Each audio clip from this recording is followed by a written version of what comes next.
Buenas noches, gracias por estar aquí en el 11, en México Social. Hace rato lo decía, y creo que es una realidad que todos tenemos que vivir, y lo digo vivir, todos estamos envejeciendo. Es parte del proceso natural, biológico, pero la vejez y el envejecimiento son procesos enormemente complejos. Por eso yo le agradezco nuevamente a mi amiga, investigadora Verónica Montes de Oca, investigadora sociales, pero sobre todo coordinadora de un seminario universitario interdisciplinario que hace constantemente reflexiones, preguntas sobre el enorme desafío en las políticas, sobre esta realidad, la vejez de envejecimiento. Y me interesa porque lo dijiste, ¿no? O sea, creo que no logramos dimensionar que la etapa del gran confinamiento, como le llamo, la etapa COVID, nos hizo visible esta realidad de la desigual y heterogénea forma del envejecimiento. Totalmente. Y lo que es ser viejos. Platícanos de este proceso en el que el seminario que tú coordinas pues tuvo que dinamizarse como todos ante una realidad que nos hacía más visible, más complejo, lo que teníamos. ¿Cómo percibiste este proceso? Claro. Bueno, primero, antes que nada, muchas gracias, Mario Luis, por esta charla, por estar en tu presencia, además, que siempre es una presencia de muchos desafíos intelectuales, pero además porque es octubre y es el mes, tú sabes, ¿sí? En donde se festejan, desde agosto nosotros, pero a nivel internacional, el Día Internacional de las Personas Mayores es el 1 de octubre. Así es. Entonces comenzamos una serie de reflexiones. Y pues bueno, ¿qué te puedo decir? Yo creo que el tema, fíjate, hay dos temas fundamentales para Naciones Unidas, ¿no? Que tienen que ver mucho con las dinámicas de las poblaciones. Y los dos grandes fenómenos a nivel planetario, pues es la migración, pero el segundo es el envejecimiento de la población. ¿Y por qué? Porque afortunadamente la gran mayoría de las poblaciones ha podido lograr vencer la mortalidad, bajar los niveles de mortalidad infantil, materna, en edades adultas y prolongar la esperanza de vida. Y esto es una cosa maravillosa. O sea, imagínate que desde la antigüedad siempre se había querido encontrar la fuente de la juventud, ¿no? Sí. Pero bueno, ahora encontramos un alargamiento de la vida, pero no nos hemos preocupado por adaptar el mundo y la realidad, y las ciudades, y las casas, nuestras relaciones, tomando en cuenta esa prolongación de la vida. Y lo que sí tenemos, que tú incluso en tu libro también lo has mencionado, tenemos esas desigualdades que marcan las esperanzas de vida. O sea, tenemos una prolongación de la vida que no es igual para todas las personas. Y la COVID nos echó esa realidad en la cara, ¿no? ¿Por qué? Porque ahí tenemos un sector informal inmenso, de casi el 60% en México y casi en América Latina, también un porcentaje muy similar. Tenemos muchas personas sin seguridad social, ¿no? Personas que no han podido prevenir muchas enfermedades y que todavía vivieron ese modelo económico con una agroindustria que ha hecho que las personas tengan diabetes, que producen alimentos altos en azúcares y carbohidratos, que han hecho que el tiempo de la vida se concentre cada vez más en el trabajo y menos en tu propio desarrollo personal. Y en fin, una serie de cuestiones tremendas, entre las que se ha mencionado muchísimo, y tú lo sabes muy bien porque estuviste en esa maravillosa colección de COVID, las mujeres nos vimos sobrecargadas, mucho más de lo que había sido antes, con los trabajos de cuidados, con los trabajos incluso de casa. Éramos maestras, éramos trabajadoras de limpieza en las casas, cocineras, hacíamos de todo, ¿no? Y dentro de eso tú lo has escrito, ¿no? O sea, las personas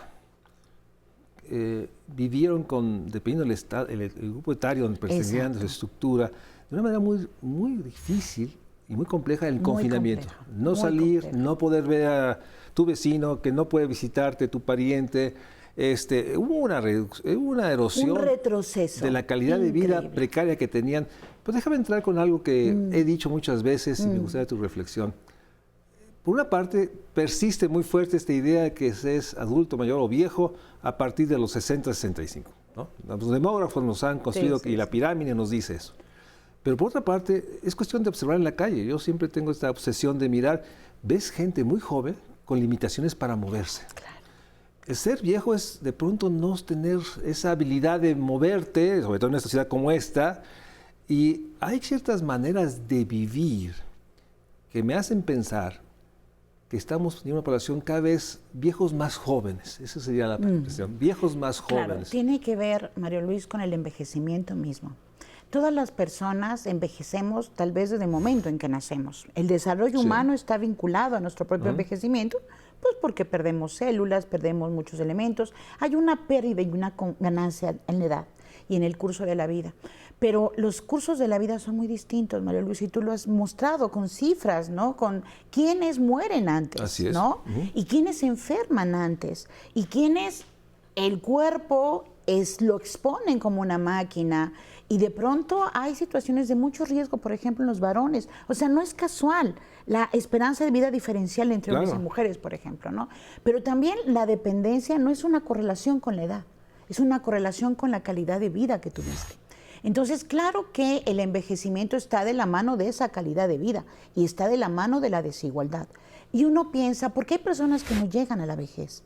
¿Por qué murieron antes? ¿Te acuerdas? Como lo dices en tu libro también, ¿no? ¿Por qué hay personas que murieron antes? Porque estuvieron en riesgo de ciertas enfermedades, de ciertos procesos que desgraciadamente acabaron con su salud y con su vida. Las muertes que no deben ser, las muertes que no cargas de enfermedades. Ser. Y en ese sentido, entremos a la otra parte. Hace 21 años tú estabas ahí, el tema de la Cumbre de Madrid, se habló del derecho del adulto mayor, de una estructura de derechos. Claro. Algo pasó, y hablo en todos los temas, que hoy nuestra gran reflexión es el tema de la transferencia de ingresos a los mayores, que sin duda es muy importante. Yo discuto que puede ser no suficiente, pero es muy importante. Es cuestión de ver los bancos de bienestar, la gente formada, de todos los ingresos, ¿no? Y esos 2.000, 3.000 pesos es fundamental. Pero ya no hablamos de los derechos, no se diga seguridad social, que tú aludías a eso, ya no hablamos de eso. Y decimos que, parece ser que tú sabes mucho más que eso, que yo, en términos de que una pensión, aunque sea declarativa con servicio de salud, hablo más de eso, a simplemente tener la transferencia. O sea, no sé dónde nos ubicamos a nivel, tú qué piensas a nivel regional, en ese sentido, si es un movimiento en términos de, digamos, privilegiar el ingreso sobre lo otro, sobre los otros factores. Lo que pasa es que, fíjate que en la región, ¿no? Y justamente a partir de la segunda Asamblea Mundial Internacional de Madrid, sobre envejecimiento, y que dio la pie pues al Plan de Acción Internacional que todos los países del mundo siguieron. Y América Latina en especial, gracias a CEPAL, pues le dio un seguimiento súper fuerte. Pero ¿qué es lo que pasa? Si lo vemos desde la perspectiva de CEPAL, las grandes desigualdades. Uno de los elementos de mayor desigualdad en nuestra región es la falta de cobertura universal en pensiones en las personas. Es decir, envejecemos sin saber cuál va a ser el ingreso que va a tener la gente. Y aunque ya has trabajado toda tu vida, de pronto, fíjate, una cosa de las más injustas que hay en nuestro país, no hay portabilidad. Tú trabajaste en el IMSS, luego trabajaste en el ISSSTE, luego te fuiste a Pemex, luego trabajaste por tu cuenta, y tuviste el IMSS facultativo. Tú no puedes juntar todos esos años de trabajo y de cotización en tu pensión. Lo pierdes, por ejemplo, ¿no? Hoy ya hay algunas modificaciones que se han hecho, pero aún falta mucho. En Uruguay no es así, en Argentina no es así, la gente tiene pensión, en Chile también la gente tiene pensión. Pero en México solamente el 30% de las personas mayores tienen una pensión por derecho a biencia, porque realmente cotizaron. El 70% restante viven de la familia y viven ahora de esta pensión del bienestar. Entonces, claro que es la primera gran desigualdad que enfrentan los gobiernos y que, por supuesto, sí es muy importante, porque ¿de qué sirve defender los derechos si no tienes que comer, si no tienes tus medicinas? Y eso es en todos los países, ¿eh? No quiero decirte el Caribe, que es una cosa espeluznante, mucho más gruesa y más difícil que los países continentales. Pero fíjate, tú avanzas con esa parte de las transferencias y de las pensiones de las personas mayores, pero también vas avanzando en otros aspectos, en la salud. El derecho a tener una vida con seguridad económica es fundamental. El derecho a tener atención médica es fundamental. Pero lo vamos a ver desde la perspectiva de los derechos humanos, de los derechos de todas las personas. Pero de alguna manera se ha, lo pongo en términos más posibles, erosionado ese discurso. Se pondera al máximo el monto de ingreso. que sin duda es importante, pero se perdió, por lo menos había un discurso En políticamente México, correcto. fíjate. Aquí como que se dejó pensar. Déjame un corte y regresamos porque estamos transitando a una sociedad con más viejos, pero viejos con más enfermedad. Y eso cambia toda la perspectiva. Sí se prolongan los años de vida, pero con una carga de enfermedad y con lo que significa la vejez. De eso hablaremos regresando del corte.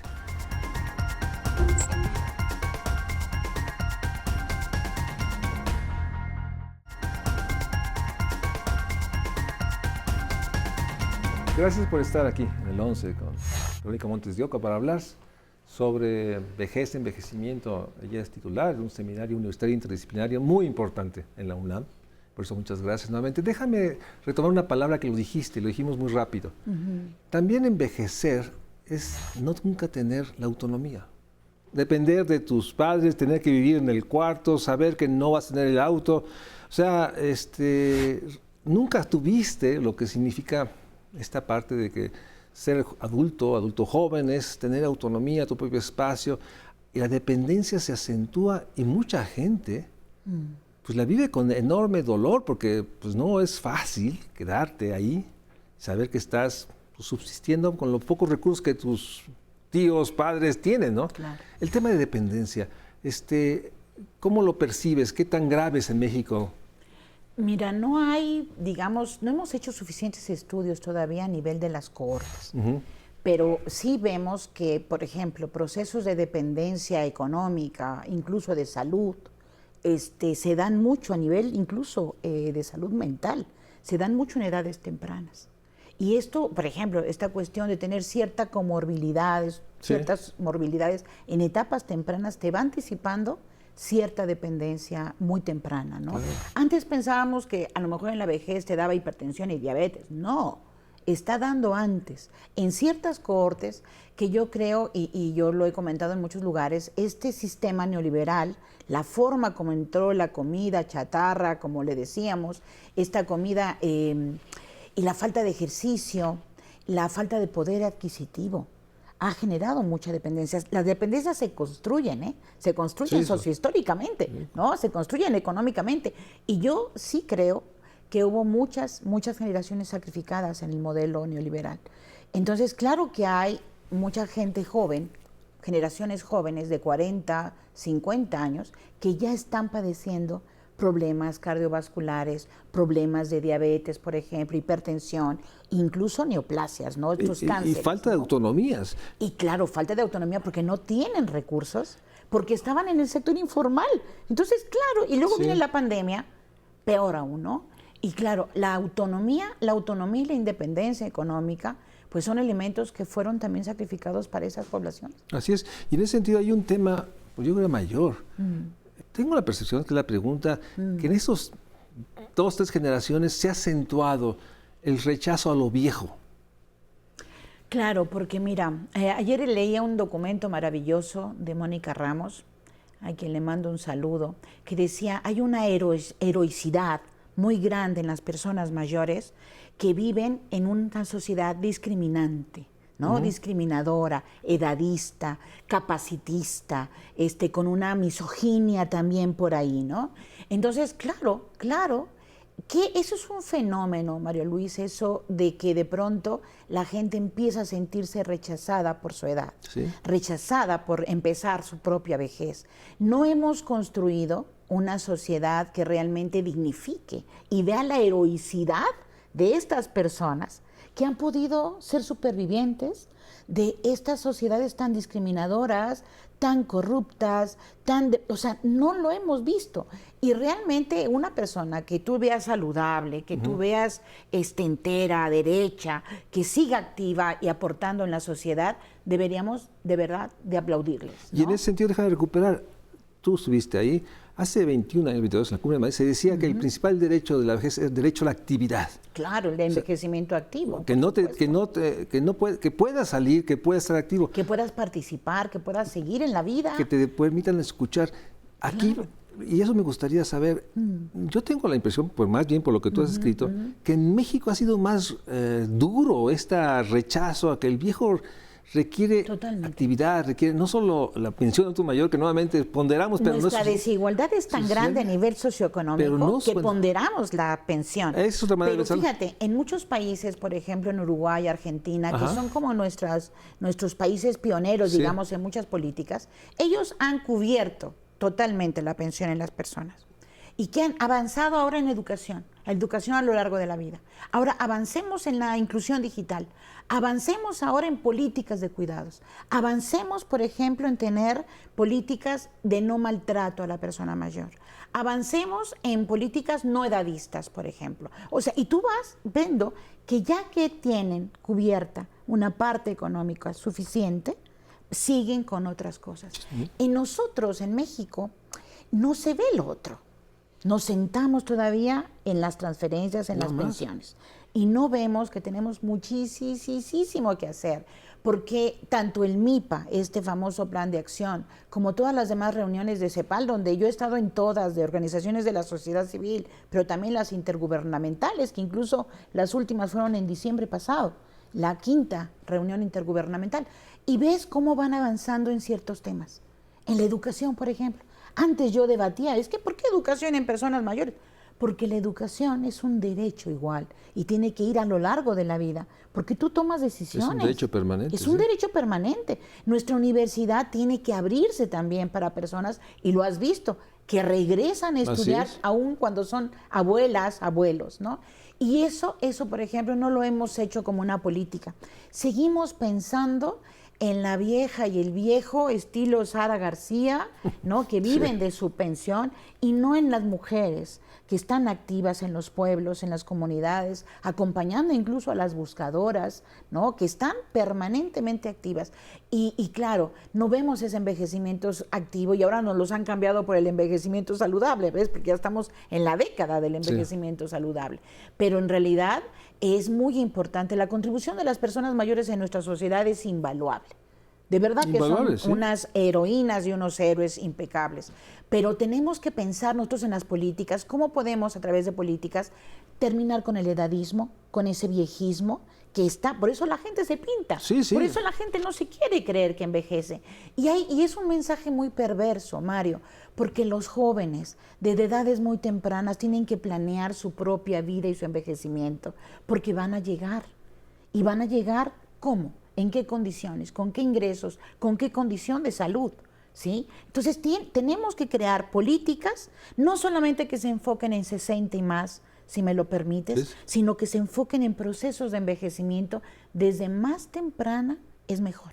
Sí, que se interiorice el enorme privilegio de llegar a las edades grandes. Es un privilegio.